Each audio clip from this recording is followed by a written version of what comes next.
عمر قال للنبي صلى الله عليه وسلم: يا رسول الله، لو اتخذنا من مقام إبراهيم مصلى. فنزلت الآية: واتخذوا من مقام إبراهيم مصلى. قال: يا رسول الله، لو أمرت نساءك بالحجاب فإنه يراهن أو يكلمهن البر والفاجر.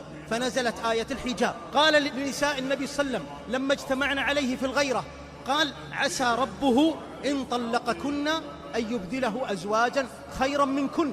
فنزلت كما نطق بها عمر. وقال للنبي صلى الله عليه وسلم في أسار بدر مخالفا لرأي بعض الصحابة: أرى أن تضرب أعناقهم، بينما كان أكثر الصحابة يرون الفداء.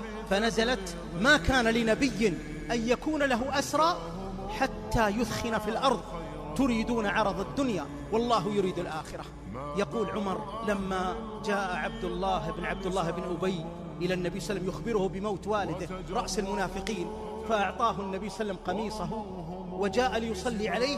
يقول: وثبت في صدر النبي صلى الله عليه وسلم أمام النبي صلى الله عليه وسلم، قلت: يا رسول الله، تصلي عليه وقد قال كذا وكذا، أذكره ببعض مساويه. فقال: تبسم النبي صلى الله عليه وسلم قال: أخر عني يا عمر، إني خيرت فاخترت، ولو أعلم أني لو زدت على 70 غفر له لزدت، من رحمته صلى الله عليه وسلم. قال: فصلى عليه النبي صلى الله عليه وسلم. فما مكثنا إلا يسيرا، نزلت الآيتان في سورة براءة، في سورة التوبة: ولا تصلي على أحد منهم مات أبدا ولا تقم على قبره إنهم كفروا بالله ورسوله وماتوا وهم فاسقون. يقول ابن مسعود، وابن مسعود هذا يا أخوان رضي الله عنه، يقول ابن مسعود في صحيح البخاري: ما زلنا أعزة منذ أسلم عمر. الصحابة يقولون: كنا نرى أن بين عيني عمر ملك يسدده ويقومه، ما قال الناس شيء في أمر ما وقال عمر شيء إلا جاء القرآن موافقا لعمر.